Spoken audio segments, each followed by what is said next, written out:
This is Real News Media TV, coverage you can trust. Please like, share, subscribe, and hit the notification bell. Select all for daily news updates. Trelawny footballer gunned down at a shop in his community. The Falmouth police have launched a manhunt for two bikers following a gun attack which left a footballer dead in his community Thursday night. The deceased has been identified as 32-year-old Valbert Campbell of Cooper Pen, Trelawny. The police reported that about 9:20 p.m., Campbell was a patron at a shop in his community when a motorcycle with two men rode up. The pillion rider, who brandished a firearm, allegedly disembarked and opened fire on Campbell, hitting him multiple times to the upper parts of his body and his head just as he stepped out of the business establishment. The men then made their escape on the motorcycle, which headed in the direction of Duncan's. No motive has so far been established for the deadly attack. Between January and October 1, the Trelawny Police Division recorded some 28 murders, which was 16 or 133% more than the 12 over the same period last year. Fire watchman murdered at a From Sugar factory. The Morgan's Bridge police in Westmoreland have commenced a probe into Wednesday's shooting death of a fire watchman who was killed while on duty at the From Sugar factory in the parish. He has been identified as 61-year-old Dalton Plummer of Board Scheme in George's Plain, Westmoreland. Plummer was reportedly ambushed about noon and shot multiple times by unknown assailants. The security team at the From Sugar factory was alerted, and the Plummer was discovered lying along a cane field with gunshot wounds to his face. He was rushed to the Savannah Lamar Hospital, where he died while being treated. Civil servants among those affected by demolition of illegal settlement in Bernard Lodge. Thursday's demolition of illegally constructed houses near Clifton in Bernard Lodge, St. Catherine, has highlighted the challenges surrounding affordable home ownership in Jamaica. A resident of Clifton told the news that civil servants, to include members of the security forces and the teachers, are among the people affected by the demolition on the outskirts of the community. She said they chose to build on the land because it is what they could afford. And nearly about 8 soldiers on the list that I have here. We have them house down there. We just start build because them now get the good pay. So just done it. But it's no criminal living around here. It's pure law person. Yeah, because I have a list here. Teacher live down there. Teacher build house down there. Soldier, nearly 6 soldiers, sir, to tell you. Right now, the soldier, them start use some big jackhammer, start beat down some of the house them, and then take off the escalator. Down here, there's a lot of police and soldier, like it's a war zone. Them say them are save the house, them like we have top on them. So them will just start come out of the ground and reach all roofing. Them will let them down said way because right now I want them there and I'll lick it down. Show you how serious them is. How do you purchase your land? Well, I didn't really purchase it. I went to SCJ and I bring a letter there and I just get the piece of land to start build. So did you get documentation for the land from SCJ? No. You didn't get your documentation for the land? No. When you went to SCJ, what they said to you? Well, they said they have farmland, yeah. And I said I would like peace so I could build on it. And they didn't respond to me back. So your piece of, so where your land is where going to be demolished. So what you going to do? I don't know. It's out of foundation to wind and door height. Okay, and about how much money you expend, you think expensive? I spent about 500,000 already on it. In terms of purchasing the land?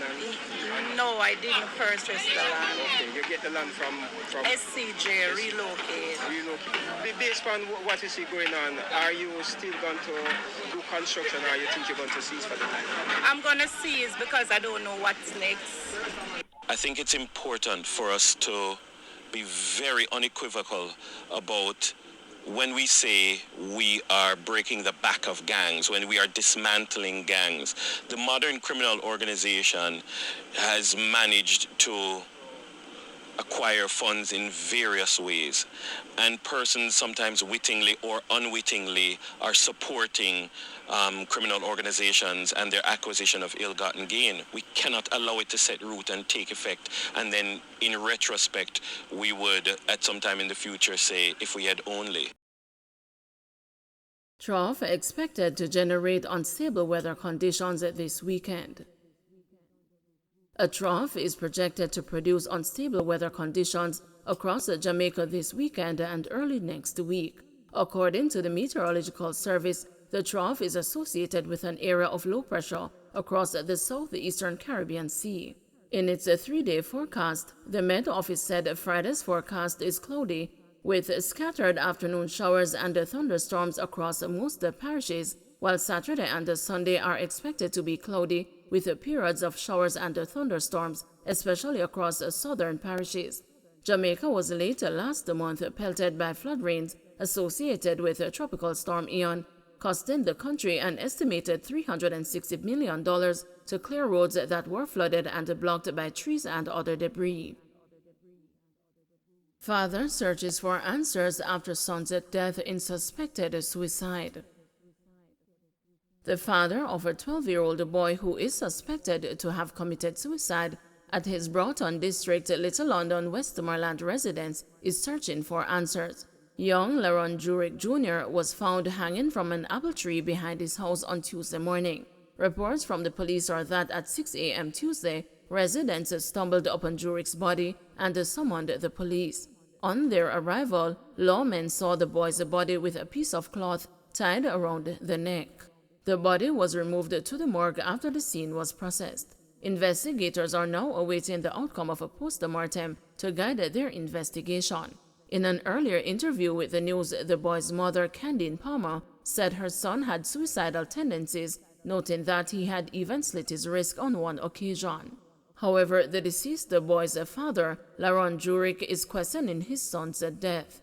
In a post to Facebook, the father said, "What could cost your own son to take his life? Junior, Daddy loves you and miss you, and I swear to Almighty God I won't rest.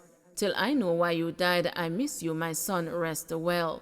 The news was informed that the distraught dad contacted his son's former school, Little London Primary, with hopes of getting answers as to why his son would have ended his life.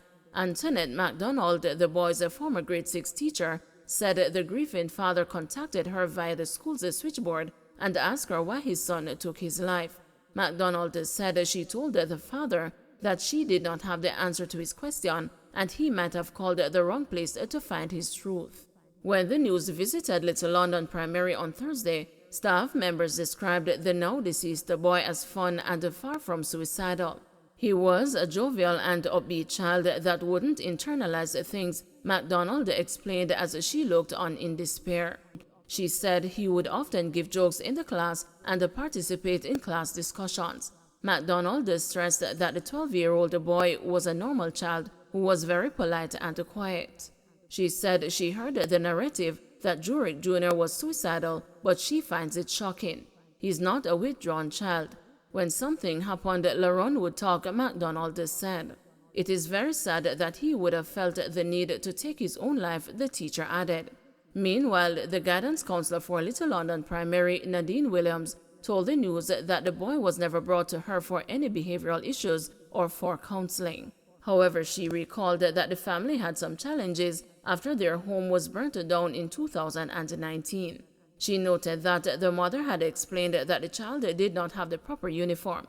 She said the mother was informed to send him to school in jeans, and the school later provided him with a uniform, shoes, and a bag. She added that they would oftentimes provide the boy with lunch. He came and I gave him a bag, shoes, books, and uniforms, she said. The child had reportedly passed his primary exit profile examination for the Grange Hill High School. Unconfirmed reports are that he was not enrolled in high school prior to his death. Don't forget to like, share, subscribe, and hit the notification bell. Select all for daily news updates.